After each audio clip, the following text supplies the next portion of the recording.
Ләтипа Құрманайқызы, Хан Тәңірі, 3 бөлім. Тау етегіндегі 6 қанат үйдің есігі ашық.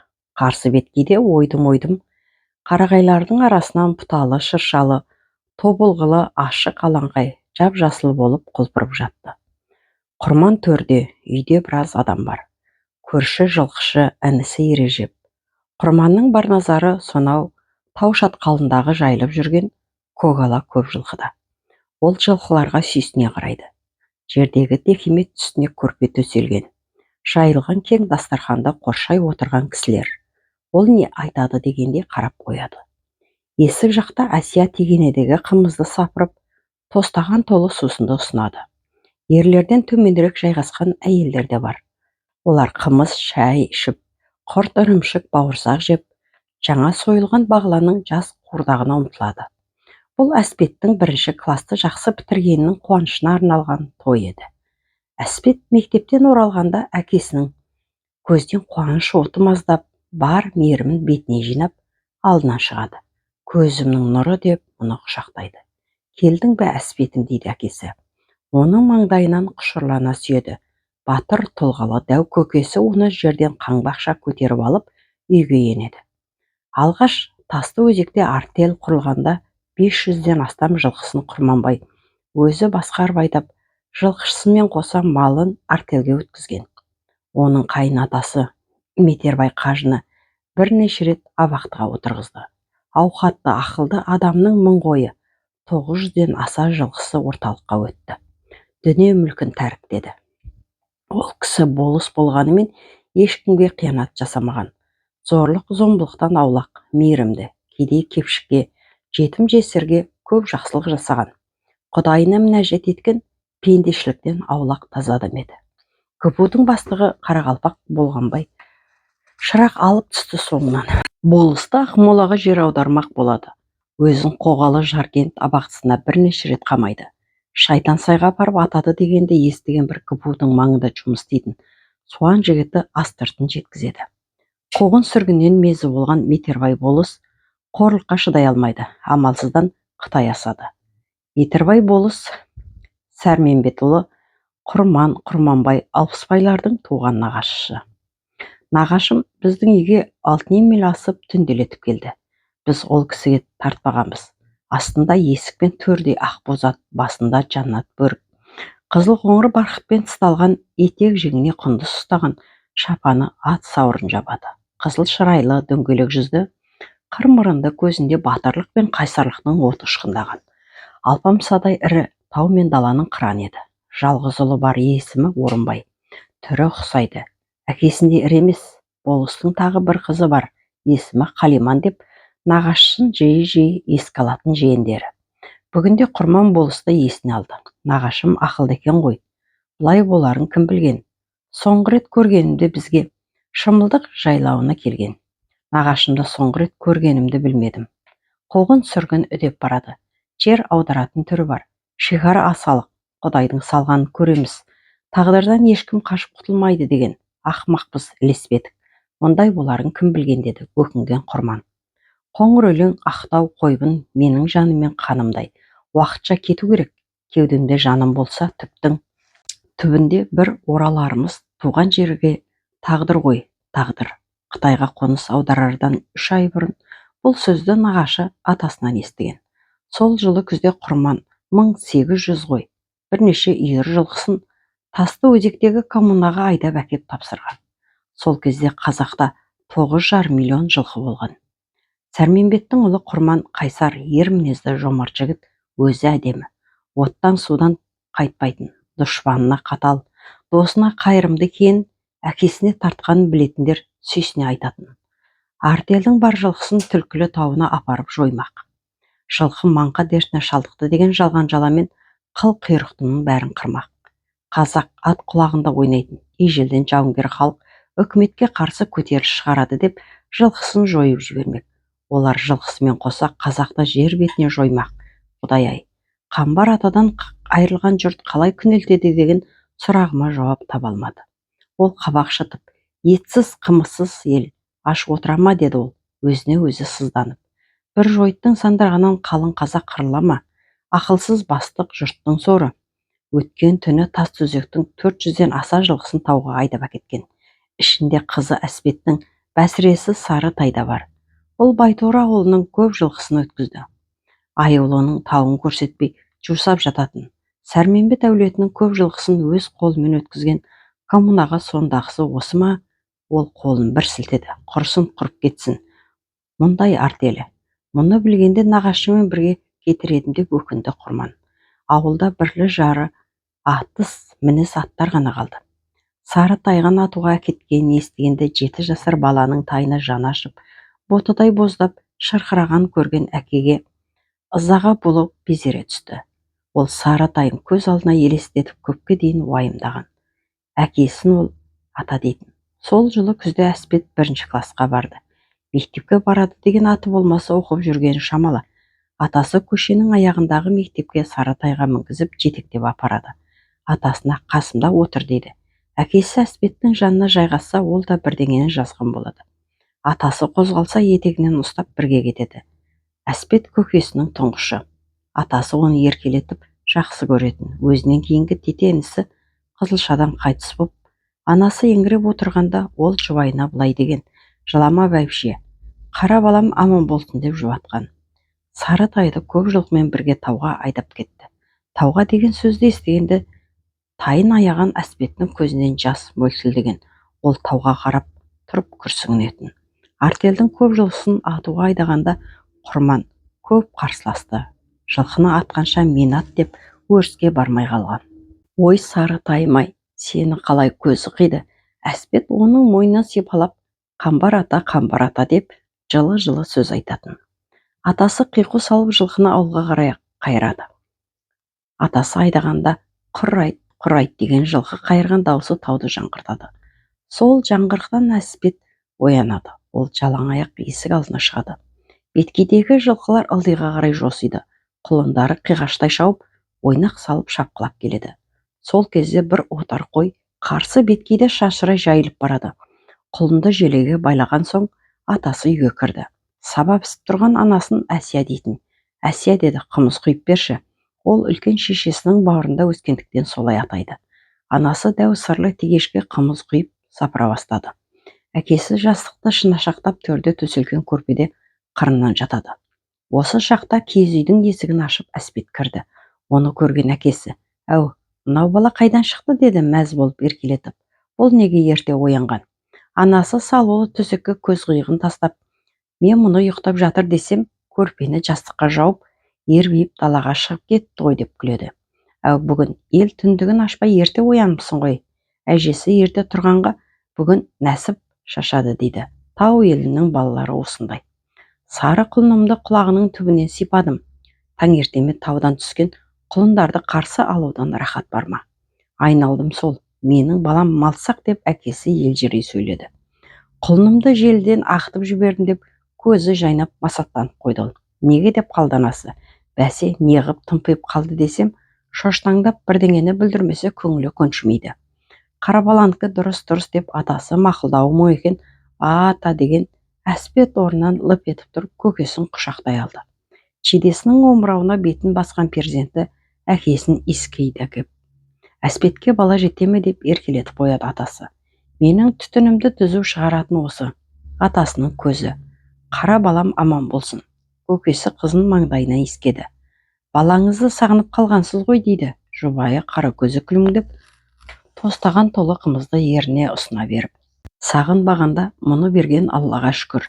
Қымыз ішесің бе балам, деді ол Әспетке.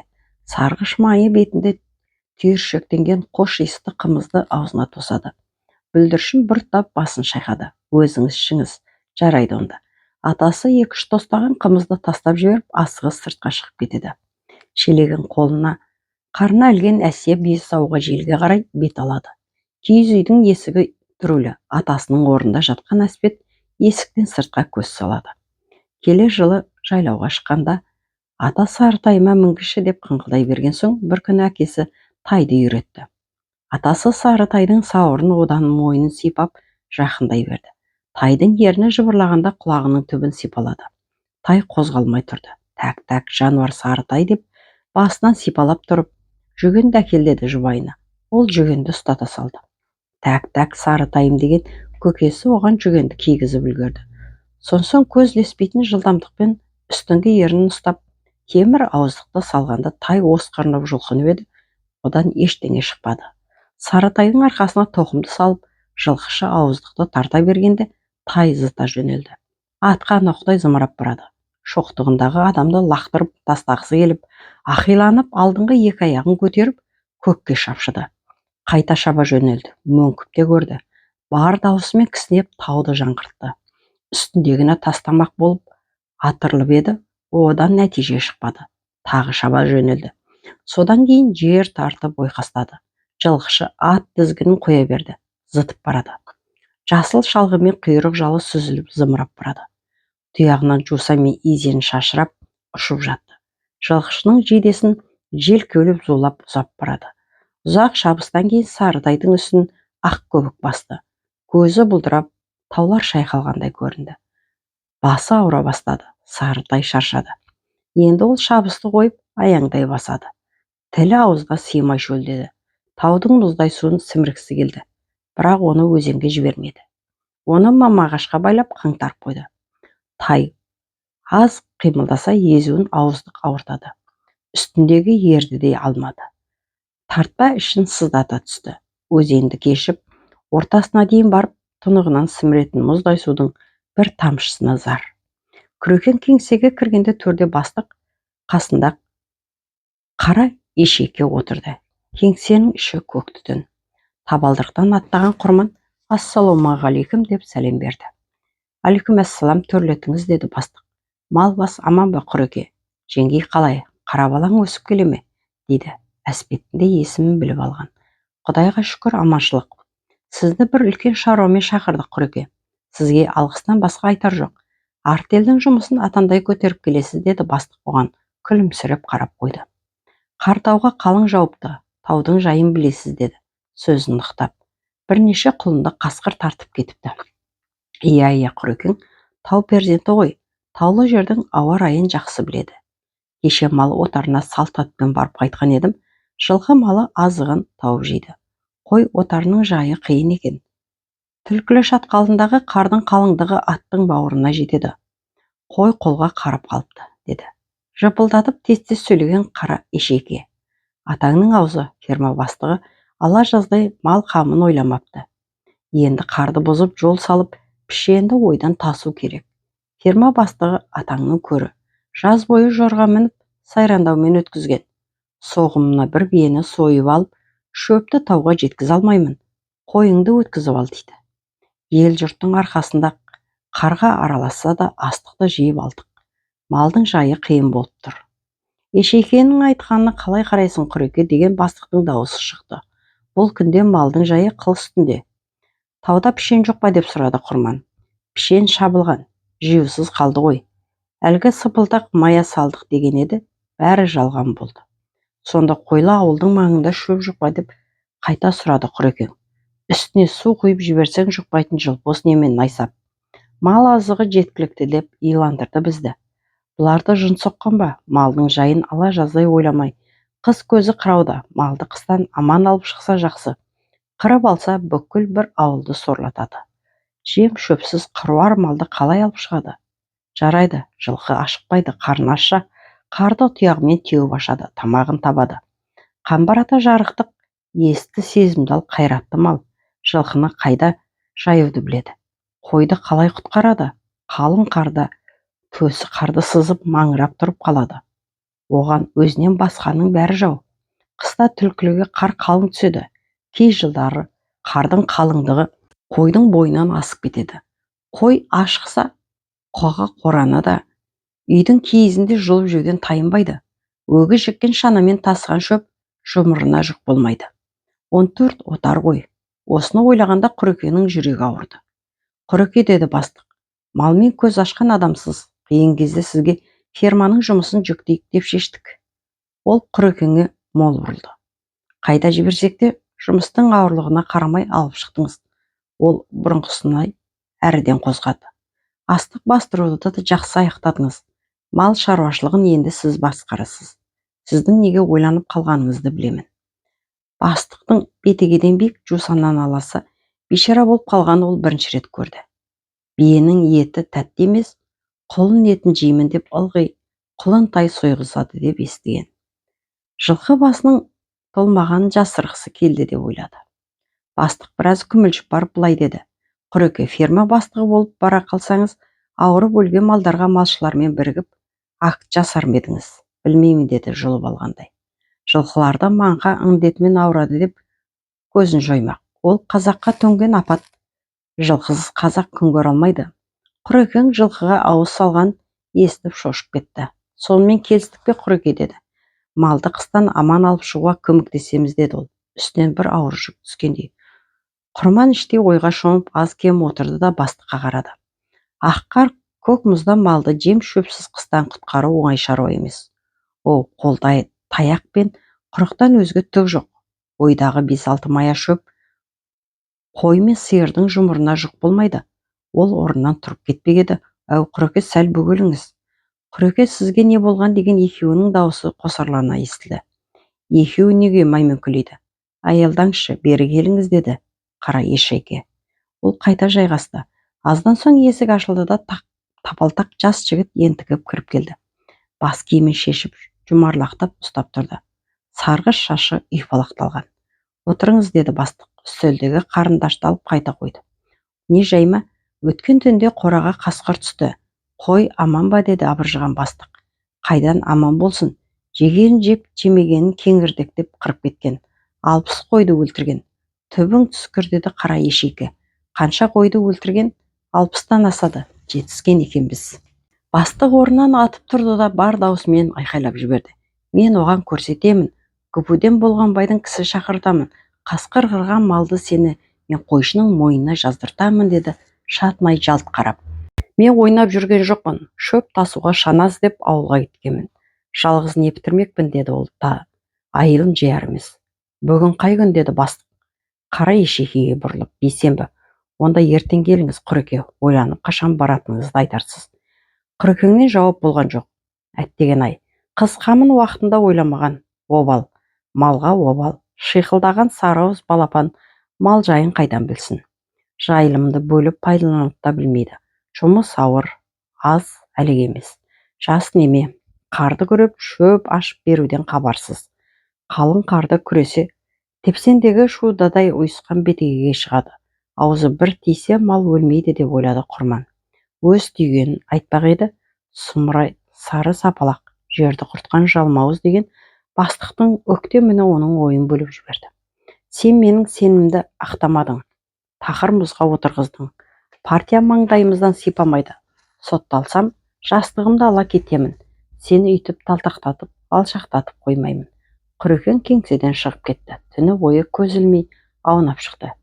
Ертесіне оны бастық тағы шақырды. Құрекеңді еріксіз малға баруды көндірді. Құрекең ферма бастығынан бас тартты. Жылқыға бармақ болды. Қараша айы, күн ашық, үп еткен жел жоқ.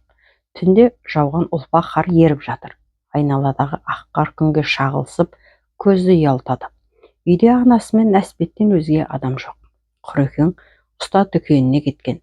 Әспет төрдегі дөңгелек үстелдің шетінде қағазын жайып тастап, таудың суретін салып отыр. Тау беткейіндегі жайылып бара жатқан көп жылқы. Сонсоң өзен жағасындағы киіз үй, одан әрі ат байлайтын мамағаш. Биік жартасқа шыққан құлжаның сұлбасы. Анасы күміс жіппен кимешектің жағына кесте тігіп отырды. Мына біреу өрнегі келіңкіремейді деп тіккен жібін қайта сөкті. Ол көзінің қиығымен қызына қарап қояды. Соңғы кезде ата-анасының біртүрлі қабағын кірбің шалғандай. Көңілсіз жүрген Әспет байқаған. Бір кезде көше жақта жүрген ит шулаған балалардың, елдің гу-гу сөйлеген дауысы масаның ызыңдай естілді де бара-бара күшейе түсті. Анасы орнынан қозғалып терезе алдына барып үнсіз тұрды. Көшені жаңғыртқан дауыстар жақындай берді. Анасы мазасызданып, тоба, бұл не сұмдық, Алла, деп есікке бет алды. Әспет анасына лесіп сыртқа шықты. Көшенің ортасында бетіне күйе жаққан, мойнына жылқының басын байлаған, оған қоса екі қолын артына байлаған еңгезердей біреу аюша маң-маң басып келе жатыр. Түлкі тымағын баса киген әлгі кісі жауатын күндей түнеріп алған. Ол айылын жияр емес. Қайыспайтын майданда жауын жеңген батырларша аяғын алшаңдай басады. Оның соңында атты біреу, жаңағы дәуді өкшелетіп айдап келеді. Еңгезердей кісі асығар емес, ерегіскендей аяғын жайымен басады. Аттының артында ит ерткен қатындар мен балалар, жасөспірім жігіттер қоршаған. Еңгезердей кісі ілгері жылжыды. Қалған жұрт есік алдына шығып оған қарап қалды. Тымақты жақындай түсті. Әспеттің анасы оның кім екенін енді таныды.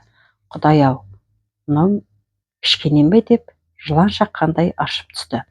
Қайнысының мойнына бұйдағы байлаған сары тайдың басын ілген. Есі шыққан жеңгесі әй немене деп қалшиып тұрып қалды. Кішкене баласы жақындап қалды. Оны айдап келе жатқан Жәрдемәлиев бастықтың өзі. Жеңгесі қатулана қабақ түйіп атты кісінің қасына жетіп барды. Әй немене, құдайдың мазағына ұшырағыр деп бақырды. Жолың жаман, қадамыңа жылан жұмыртқаласын, қалай сені жер көтереді? Жылқының киесі атады. Әруақ атсын сені, әруақ атсын деді бастыққа. Сен қатын аулақ кет, немешай фон деді. Оң қолының саусағын шошайтып. Өзекті мезгеді. Әйел аптыға сөйлеп кетті. Мен сенің қара жүрек екеніңді білмейді дейсің бе? Малды аямаған қатыгез адамды қайдан аясын? Жарымаған құл неме тексіз. Сендейлердің қолына билік тисе, ауыл түгіл бүкіл қазақты сатады. Қатуланған ана Жәрдемәлиевке тақай түсті. Гулеген жұрт сілтідей тынды. Балалардың соңынан құйрығын бұлаңдатып ілескен иттер де, шулаған қатын бала да демін ішіне тартып, қимылсыз қалған еді. Қамшысын екі бүктеп ұстаған бастық атының басын тежеген қалпы кілт тоқтады. Жасыл ылай көзі бақырайып, аузы сәл ашылған күйі келіншекке ежірейе қарай қалған. Жібер деді ол, босат қайнымды.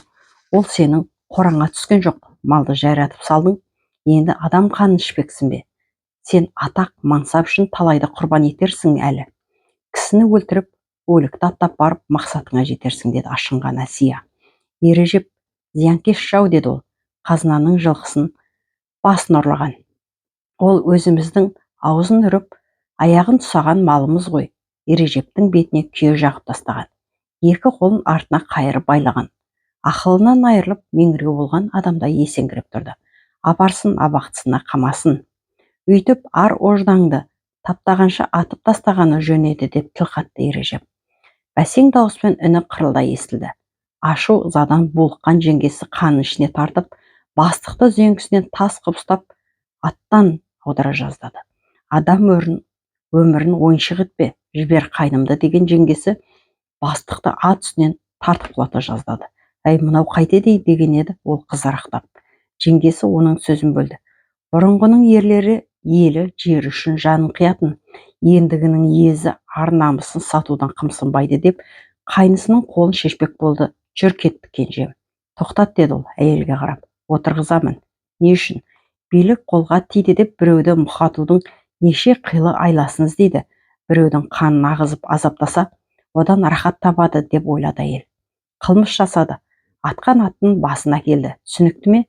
Көп ішінен біреулер. Өзінің малы ғой, өзінікі. Ережеп құрекеңнің жамағайны ма деді біреу. Жоға, сәрменбетпен әкесі бір туған. Немере десеңізші. Иә. Ата-анасы қайтқан соң асырап алған. Бауыр екен ғой. Әлбетте. Бірнеше жыл мал бағып, бір тайғырлы еңбегі жоқ па? Қалған жылқыларды атқызбаймыз. Иә, жеткен жерде қаламыз. Осы артелді құрысқан құрман емес пе? Жылқыны атқызған осы. 50 жылқыны атқызған. Иә, сақтап қалсақ. Онда тұрған не бар? Деп шоғырланған жұртқа қамшысын кезеп қойды. Зымиян жапалақ көз бастық. Қопаң етіп ерден бір қозғалып, жымысқы күлкімен бадырақ көздері көпшілікке қадала қарайды. Сен келіншек құйысқанға қыстырылма. Ұрыға нендей шара қолдануды сенен сұрамаймыз деп, әрбір сөзін салмақтап, өзі рахаттана шалқайып қойды. Бір жылқының басы ердің құны нардың пұлы емес деді. Ережепке жақын тұрған жұрт сары шал. Артелдің тәртібін бұзған үшін жазасын алады. Оған жалт қараған ұзын бойлы сары шал зілмен сөйледі. Әу, жұрттың бәрін соттата берсең кім қалады? Қарға құтырса бүркітпен ойнайды деп көпшілікке топырақ шашпа. Жөн емес деді шал. Жарайды, сонда ұры қарына қолдағаның ғой. Осыны айтып кеңкілдеп күліп басын шайқап қойды. Көпшілікке қарап зор іс тындырғандай масаттанып тұрды. Ал енді тарқаңдар, көшені күзетесіңдер ме? Неге күзетеміз көшені? Онда құмырсқаның илеуінде үймелей ме кетіңдер? Босат қайнымды. Қолыңда өлем дегенді естігенде оның қарасұр өңі бедірейе қалды да жапалақ көздері ұясынан шыға шатынап шақшия түсті. Қатын қайраттанса қазан қайнатады деп мысқылдап күлді бастық. Қараңғал, өлген аттың қу басы үшін ер азаматты мұнша қорладың. Әсия оған тесіле қарады. 100 адамға жасаған қиянаттан бір адамға жасаған жақсылық артық дегенді білмеуші ме едің? Дұрыс айтады келін. Қарғадан қаның болса, төбеңнен қиқу кетпес деген осы. Оның сөзіне көпшілік күліп алды. Құдай-ау, енді босатпай ма? Иә, қу басқа сонша әурелеп. Көшенің бойымен әрі-бері 3 рет жүргізді. Жетпей ме сол? Алды жаман мұның. Осы келгелі бәрі құрыды деді. Абыржыған сары шал қасындағы шоқша сақалдыға. Мұның жолы жаман, қатыгез. Аяғы жақпады мұның. Қанды жол, қаншама жылқыны құртты. Сүті шипа, еті тамақ, апырай. Елдің сорына ақылы шолақтың біздің ауылға келгенін айтсаңшы деді шоқша сақал. Өзіне де тыныштық жоқ, басқаға да күн бермейді. Иә, осылай боп тұр. Құдай ақырын берсін. Құрекең қайда көрінбейді деді сары шал. Ойына бірдеңе түскендей жан-жағына жалтақтап қарап қойды. Жиналысқа барамын деп кеткен.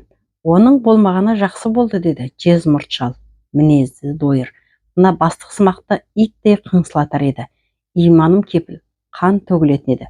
Құрекеңнің кеткені мұндай жақсы болар ма? Әйтпесе бір сойқан шығатын еді. Ережеп ақылды. Қасиетті жылқының басын көмгісі келген. Жануардың көзін қарға қозған шыққанша көмген жөн. Адам ба деп қалып едім. Мынауың кісі емес, ит. Шоқша сақал оның бетіне таңдағандай қарап тұрды да, жылпостан қашан жақсылық шыққан, сөйлегенде ауыз-аузына жұқпайды. Оның рас, жез мұрт жамырай күлді. Осындай еркектер бара, жалтақ, ұсақ, есепқор, тағы өтірікші.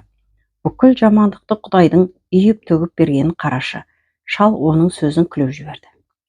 Сондайлардың жолы болып тұр ғой бастыққа құрман лайықты. Оны кім қояды деп қалды біреу. Екі қарт та ойға шомып біраз үндемей қалды.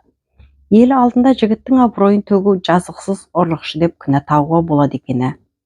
Бұл жалғанның мән мағынасы қалмаған ба деп қайран қалды жез мұрт. Анталаған балашаға қоршаған ережептің жүзігі түтігіп қап-қара болып түнеріп кеткен. Мойнында сары тайдың басы. Төмен қараған күйі басын көтермей қимылсыз тұнжырап тұр. Бастық махорқасын қағазға бипаздап асықпай орады. Содан кейін ұшқынын жарқ-жұрқ еткізіп шақпақ тасты бір-біріне соғып темекісін тұтатты, түтін будақтатып шеге бастады. Үзеңгіге аяғын тіреп ерді шірене қоқиланып отыр. Темекінің түтінін ішке тартып, сылықтатып жаймен үрлеп сыртқа тепкізеді. Содан рахат алғандай. Жапалақ көздері жайнап айналаға масаттана қарайды. Ан тұрған күледі өзі. Неменегер жалақтайды деп жақтырмады ел. Кісілер тым-тырыс үнсіз еді. Тіпті сыртта асыр салып шапқылап ойнап жүретін балалардың өзі үндемейді. Үрейлене қарайды. Ол шылымның тұқылын лақтырып тастағанда, жеңеше, үйге барыңыз, мен өз басымды ақтап аламын деп ережеп көпшінен бірер адам. Дұрыс айтады, аққияқ күйе жағылмайды деген сәтте Жәкем расын айтты. Еркекті сонша жерге қаратып деп қостады. Ережеп оған көз қиығымен қарады. Ақсары, тәмпіш мұрын, тобылғы торы мұғалім қыз ұяттан өлердей қысылып тұрсадан оның сөзі жігіт жүрегіне жылы тиіп, аяғанынан намысы қозды. Құрысын құрып кетсін бүйткен өмірі. Жұртқа мазақ болғанша жартастан құлап өлгенім артық еді деген ой оның жанын өрттей шарпыды. Елде үн жоқ, тұнжыраған күйі. Әлден уақытта бастықтың оң жағында тұрған ережептің жеңгесі, кішкенемді босат, мен бұл үйдің босағасын аттағанымда 5-6 жаста еді. Мені отырқысаңда баланы жібер деді. Ол қайнысына іші бауыры елжіреп. Бастық оған бір қарап мырс етті де кідіріп барып, жібермеймін деп күңк етті. Сөзге түсінбейтін қандай адамсың? Мал бағып, мал болып кеткенсің бе? Кенжем кінәлі емес, кенжемді жұмсаған мен. Абақтыға мені қама деп ашына сөйледі ол. Айналаны тыныштық басты. Бізде Ұзында өшің, қысқада кегің жоқ шығар, деді ыза кернеген жеңгесі. Сен екенсің ғой жұмсаған. Сайрау, ха-ха-ха. Тағы не айтасың, деді ол, соқ көзін қадап. Біздің үйдегі кісі екеуміз жұмсағанбыз, деген ол қайнысына қарай жалт бұрылды да оның қолын байлаған биданы асығыс шеше бастады. Кепіл қағазыңды жазамын, оған қам жеме. Тұқымың құрғыр, кім байлаған? Ту, білегін қиып кетіпті. Жеңгесі шешкен жібін шумақтай лақтырып тастады.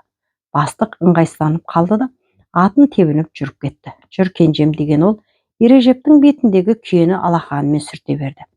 Құдай пәле жаладан, жаман адамдардан сақтасын, деді. Екеу үйіне қарай жүре берді. Ел жапа тармағай жан жаққа шашырап тарап кетті. Түлкілінің басын бұлт торлап, ауа біртүрлі салқын тартты. Тау жақтан суық жел ұрды. Өлімнен ұят күшті, деп Құдай аберді төгейін десе оп-оңай. Қайран сары тай. Ай, арам қатқыр күзетші. Одан басқа ешкім көрген жоқ. Сел атаңның етін жегір, деп жан дүниесі құйын соққандай алай-дүдей болып өкінді Ережеп. Зәбір шеккен Ережеп 3 күн үйден шықпай жатып алды. 4-ші тәулікте күн ұясына кірген ала көлеңке біреу-міреу танымайтын жер бетіне қараңғы түскен шақта ол аулаға шықты. Құрманның үйі көшенің ең шетінде оңашада еді. Ол алдымен тауға, одан соң жотаға көз салды. Өзеннің арғы бетіндегі биік жота қарайып көрінеді. Ережеп бұрынғыдай емес, көңілсіз. Өткен түні ол түс көрді. Өзен жағасындағы биік жардың басында апасы екеуі тұр екен. Анасының үстінде тік жағалы ақ көйлек, өзі киіп жүретін жап-жаңа қара барқыт камзолы. Анасының қасында тұр. Терең сайдан қанаты түңліктей құзғын ұшып шығады. Ол аспанда бұлтша қалықтап тұрды да, оларға қарай қос қанатын сабалап шүйлігіп барып құлайды. Алып құстың екпінімен жар қопарылып, оның терең шатқалға лақтырып тастаған. Қорыққаннан жүрегі дүрсілдеп, үрейі ұшқан ол терең үңгірдің апандай аузына қарай құлайды. Содан соң анасын іздеп ұшып келе жата ма? Жерде құжынаған қалың халық. Олардың бет жүздері көрінбейді. Түлкіліге қарай босып бара ма? Құзғын төбеге қонған кезде алдынан анасы шыға келеді. О, керемет! Анасының үстінде қара көк мақпал бешпент, басында жағына меруерт тіккен аппақ қардай кимешек. Кимешектің етек жағы жер сызады. Анасы үнсіз қарай береді. Ереже оған жақын барып, бірге кетпекке ыңғайланады. Анасының жүзінде ызғар бар. Маған ілеспе, жөніңе жүре бер, дегендей ыңғай танытады. Апа, бұғалай өзіңмен бірге неге кетпейсің, дейді Ережеп. Мен үйге бармаймын, тау жаққа кетемін, дейді анасы. Сөйтеді де көзден ғайып болады. Ережеп осы түсін жеңгесіне айтпақшы еді, туған анасынан жақсы көретін жеңешесін қапаландырып қайтеді. Әруақ сезеді, бәрін біледі. Әруағыңнан садағасы кетейін. Апатайы білген ғой, жұрт алдында бастықтың қорлағанын білген. Әттеген-ай, тұтамдай ғұмырда не керегі бар еді осындай қиянаттың? Оның жүрегі шаншыды, көңілі құлазып тұрды да үйге қарай жүрді. Ол кезде Ережеп жас ұлан болатын. Анасы дүниеден қайтқаннан кейін аға жеңгесімен бірге тұратын. Ол орта мектепті осы жылы бітірмек. Тастыөзекте 4-ші класқа дейін бар. Оны ағасы бір жамағайын үйіне орналастырған. Анасының қырқын беруге мектептен сұранып келген. Ол Қоғаладағы орта мектепте жақсы үлгеріп жүрген. Ережеп 10 жылдық білім алған соң Астанадағы медициналық институтқа түспекші. 10 жыл сайын аға жеңгесі жайлауға шыққанда, жазғы демалыс кезінде Түлкілге барып, жылқы бағып, бие сауға аға жеңгесіне жәрдемдесетін. Жоғарыдан бұйрық бар. Жылқы тұқымын құрту керек. Жылқыға маңға апаты тап болды. Қылқұйрықты атылсын, Голощекин деген малғұн жылқы жойылсын. Көшпелі халық атына мініп алып көтеріліс шығару мүмкін, депті. Қытайға ауған Намазбектің 1000 жылқысы оққа ұшты. Рас, қасқыр ғой. Бұлар 5 ағайынды: Намазбек, Құрман, Құрманбай, Оразымбет, Алпысбай. Сен тұр, мен атайын шетінен көк бөреді. Ережепті асырап алған Құрман, Намазбектің туған інісі. Ағасы Қытайға өтеміз дегенге көнбеді. Біледі ғой, қазақтың жауынгер ел екенін. Иә, ер халық болмаса, осындай ұшы қиырсыз кең даласын, асқар тауларын жаудан қорғай ала ма? Иә, дұрыс айтасың. Қазақ қай заманнан бері елін жерін сыртқы дұшпандарынан қызғыштай қорғай білген. Оның рас, сонда бәтір-ау, жылқыны қырып салғаны не? Қымызы сусын, еті азық. Мынау иттің дұшпан шығар өзі. Апырау, қалай жылқысыз өмір кешеміз-ай. Мұнысы ақмақтық, ол жала. Маңға түгіл ештеңесі де жоқ. Жылқылар сап-сау. Әкеңнің көрі мұнша елді жаяу қалдырып, ақылсыз бастық үкіметті билесе халықтың соры. Иә, мұнан да зорын көрерсің әлі. Қой-ай, бұдан артық тірідей тозаққа түспексің бе? Не боп барады деп 90 саққа жүгіртті ауылдағылар. Ақыры түлкілінің терең шатқалына, қыл құйрықтыны тауға айдап әкетті. Сол күннен бастап ат орнын өгіз жегілді. Ережеп 2-3 күн бұрын Қоғалдан жаяу келген. Алғаш жауған көбік қар ауа райы кенет жылып кеткендіктен жер батпақ еді. Ол жол жағасындағы көк шөбі шығып, буы бұрқырап жатқан тазалау жермен жүрді. Тастыөзекке шаршап жетті. Келер күні анасының қырқын берді. Ережеп таң атқанша ұйықтай алмай толқып жатты. Қоғалға мектепке барғалы тұрғанда Саратайдың атылғаны жайында естіп жүрегі удай ашыды. Ол тауды, қиядағы жайылған жылқыларды, енесінің ол жағына бір, бұл жағына бір шығып кейде оза шауып жүретін қамыс құлақ құлындарды, шөбі шегін алуан түрі гүлдері жайнаған аршалы көгілдір тауларды. Енді тауға шықпайтын ойлағанда денесі күйіп, тамырлары жиі соқты. Терең күрсінді. Түні бойы ұйқысы қашып, мазасы болмаған соң, төсегінен тұрып, терезе алдына барып сыртқа көз салды. Ол таулардың шыңына күңгірт аспанға қарады. Тау қойнауы қараңғы. Шатқалдар ұйқыға батқандай маужырап жатыр. О, топырағың торқа болғыр, садаған кетейін, апатайым. Баласының мұндай қиналатынын білді ме екен деп ойлады Ережеп. 17 жасқа толмай неге тастап кеттің мені? Жүрегінің сырқатына қарамай, саба-саба қымыз ашытып, Тастыөзектің диқаны мен пішен шабушыларына күн сайын торсықпен қымыз жіберетін едің. Шөпшілер шөлдейді деп қымызды қотарысымен торсықты толтырып, мені атқа мінгізіп тез жет деуші еді апатайым. Жылқының қырылғанын білесің ғой, қатты күйзелетін едің. Беу жазған басым-ай, кеше мені масқаралады. Саратайдың басын мойныма байлап, бетіме күйе жағып, көжеден жоғары төмен өкшелетіп айдағанын сездің бе екен? Жер басып жүрсең, мені үйтіп құрлатпас едің ғой. Ай жан анам-ай, тірі болсаң, үйтіп сорлатпас еді. Күні түні күш-жігеріңді аямай еңбек еткеніңді, сорлы балаңның осындай халге ұшырайтынын білмедің-ау. Ертең ел бетіне қайтып қараймын. 30 тістен шыққан сөз 30 рулы елге жайлады деп, ертең мұны мектептегі оқушылар естиді. Ұстаздар да біледі. А Құдай, екі дүниенің абыройын бер, екі ұлыма жамандық көрсетпе.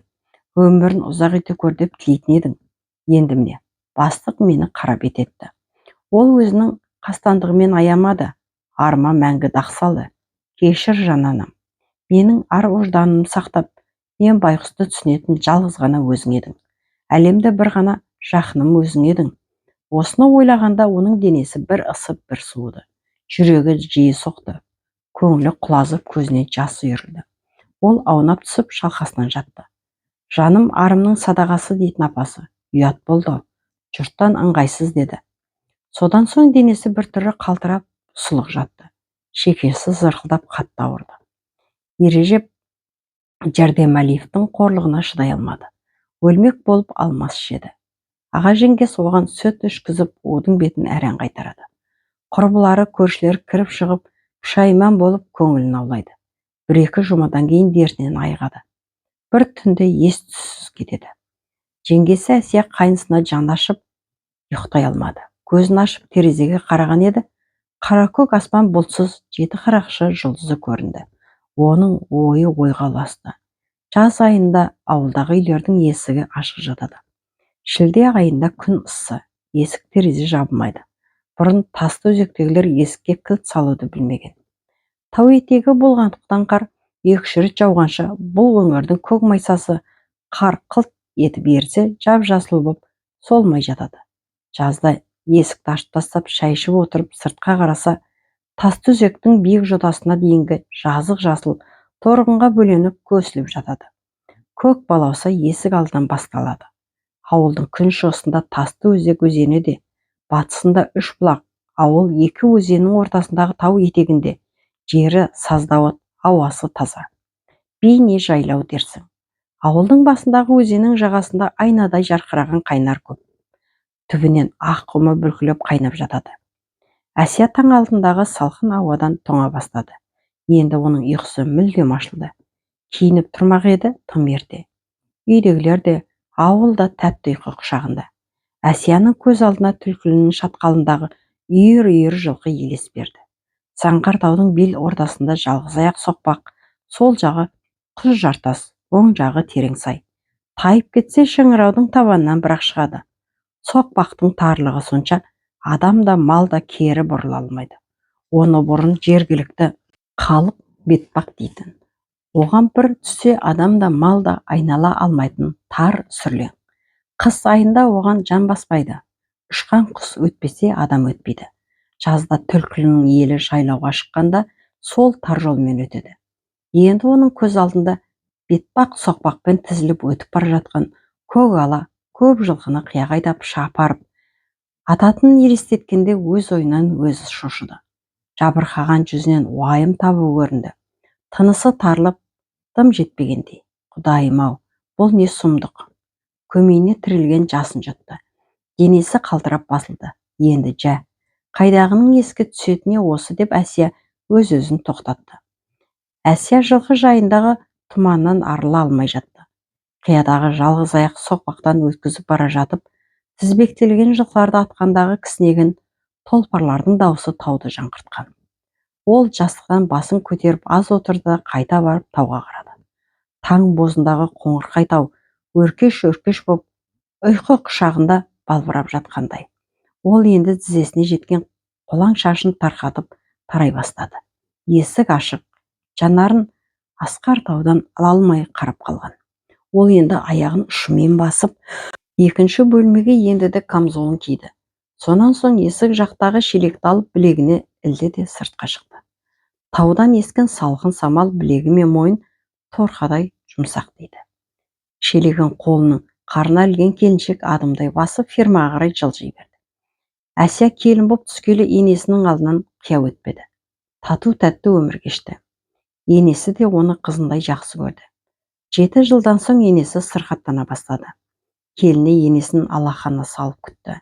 Үлкен кісінің жүзі бозарып жүдей бастады. Асқа тәбеті тартпайды, көңіл қошы жоқ. Енесінің қайратына қайран қалатын.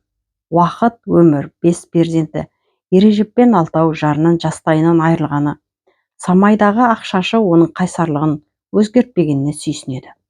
Тамағынан су мен қымыздан өзге өтпейтіні көзі жетсе де, сырқатын тірі жанға сездірмей іштей күйзелді де, ешкімнің мазасын алмай, өзін-өзі мықты ұстады. Абзал ананы жаманатқа қимайды. Анасының сырқатын ойлағанда жүрегі қанжылады. Бір күні тауға қараған енесі қайран текелі деп қойды. Қасиетіңнен айналайын. Елең еткен келіні апа деп қалды. Әсия қарағым, мына балау саған аманат. Ол не дегеніңіз апа? Әсияның жүрегі сыздады. Жаман айтпай жақсы жоқ балам. Апам қай-қайдағына қозғайды деме. Жай айтқаным ғой. Бұл сөз келінің жүрегін сыздатты. Аяулы енесінің дертке шалдыққанына іштей күйінді. Апасы сырқат таңғалы, ауылдағылар, ағайын туыстар, абысындары келіп кетіп тұрды. Бір күні оның алдынан дәрігер ұшырасты. Оны көріп жалпақтап жатыр. Әсия қалай, жұмыстан келесің бе? Енең қалай, тамақ шемі? Шүкір Құдайға. Апамның сырқатының беті қайтпай тұр ғой. Деген ол көзіне жас алды. Апамның науқасы жаныма батады. Бұрын етті ұсақтап турап жегізетін едім. Қазір одан да қалды. Білем Әсия жан. Екеуі қатар келеді. Үлкен шаһарға апарып қаратуға бола ма? Құдай сәтін салса тәуір бола ма деп үміттенеміз. Дәрігер оны жотасынан қағып, еркелетіп қарап қойды. Өзің біл, күйеуіңмен ақылдас. Әсия бас изеді. Апамның жаны қалса, ештеңені аямас едік. Суық төбе жақта бір мықты емші шығыпты, сол кісіге апарсақ. Күн ыссы, алыс қой, ауа қапырық, жолда қиналып қалады. Әсия күрсініп қойды. Апамнан аярымыз жоқ, дерттің беті қайтпай тұр деп ойланып жасып қалды. Осындай сырқатты бірінші рет көруім. Ас өтпегеніне қатты қиналамыз. Ол күрсінді. Мұндай дерт бұл аймақта жоқ еді. Енем туған анамнан артық десем қателеспеспін. Мұндай қайырымды ақылды ана жоқ. Білем, жақсы кісі. Бірде Ережеп пен Мырза жігіт саған аманат дегені. Сол түні көзімнің жасын көл ғып жылап алдым. Имандай шыным, енем жақсы адам. Әсия тағы үнсіз қалды. Қайдам, қиын боп тұр ғой. Бір ауылды басқаратын ана. Оныңыз рас. Апамды сырқатынан айықтыратын шипалы дәріні қайдан іздесек екен, деді Әсия мұңайып. Уақыт озбаса операция жасатқан жөн. Солай ма, деп үрейленіп таңғалған Әсия. Оны білмеймін. Анамның өзімен ақылдасу керек шығар. Егер асқынтып алмаса деген дәрігер өз сөзіне түзету енгізді. Дерт басталған кезде меңдемей тұрғанда операция жасалса дер кезінде науқасынан аяуға болар еді. Құлан таза айығып кетеме деп Әсия жанын қуаныш билегендей түнерген жүзі жадырап. Өткізіп алмаса емханада жатпап еді ол кісі, деді. Дәрігер есіне бірдеңе түскендей аз ойланып барып. Осыдан 4 ай бұрын емханада жатқан. Уайымдай берме, мүмкін аяғып кетер. Бұл сөзді Әсияның көңілін аулап айтқан еді. Рахмет, деді Әсия. Бірдеңенің ұштығын шығарады деп ашып айтпайды, жасырады деп ойлады ол ішінен. Енесі сырқаттанғалы бері біртүрлі ойшыл болып өзгере бастады. Үйдегі барлық көрпелерді сөгіп, тысын жуды. Көрпенің ішіндегі жүнді сабаумен сабап көпіртіп қайта тыстады. Көрпелер таптаза, мамықтай болып жаңарып қалды. Болпа шана Текелі қаласына арбамен барып, 60-қа Ережепке сырт киім, қыстық бас киім, пиім әкелді. Келін баласы түскі тамаққа үйге оралғанда дастархан жасап күтіп отырғаны. Келіне жаны ашып, қызындай күтеді. Әсия күйеуіне енесі туралы айтса, басын изеп күліп қояды. Апам ақылды ғой, апамнан өзге кіміміз бар? Тіршілікті сыйласалық. Апамды құрметтесең, маған басқаның қажеті жоқ. Енесін ардақтағанды Құдай қолдайды. Солай. Жарқыным деген жұбайы Әсияға қарап риза болып қалады. 6 ұлды жеткізу оңай ма? Апам қиындық көрді. Сырқаты жанға батады деп мұңаяды. Енемді сыйламай, менің де ата-анам солай тәрбиеледі. Үлкен кісінің алдынан қия өтпе, сыйла, ол туған ұлын берді саған, күт деген. Ері одан көз алмай үнсіз отыр. Әсия сөзін аяқтағаннан кейін бір сәт ойланып қалды. Апам жүдеп барады, сабырлы ғой, саңа бірдеңе айтпай ма, деп сұрады Құрман. Жоқ, ол мүдіріп қалды. Апам маған еш нәрсе айтқан емес. Сырқаттанғалы 2 айдың жүзі толды. Ұлы ойланған қалпы қалтасынан Беломор канал папиросын алып тұтатты да, дөңгеленген түтінді ақырын үріп, жұтып шеге бастады. Аяулы енесі көп ұзамай пәниден өтті. Ол ендігі қайнысын ойлады. Сағындым ғой кенжем, сағындым ерке бала. Құдайым-ау, Мырза жігіттен неге қат үзілді? Бір пәлеге ұшыраған жоқ па екен, кім білсін. Қараңғы көшеде келе жатқанда біреу ұрып кетіп, емханаға түсіп қалмаса жарар. Үлкен шаһар, біреу-біреуді танып болмайды. Незі қызба еді. Әлде біреумен шатасып қалды ма? Уақыт тез өтті. Мен келін боп түскен жылы кекілі желбіреген бала. Бірнеше жылдан соң бозбала боп шыға келді. Мырза жігіт ақылды ғой.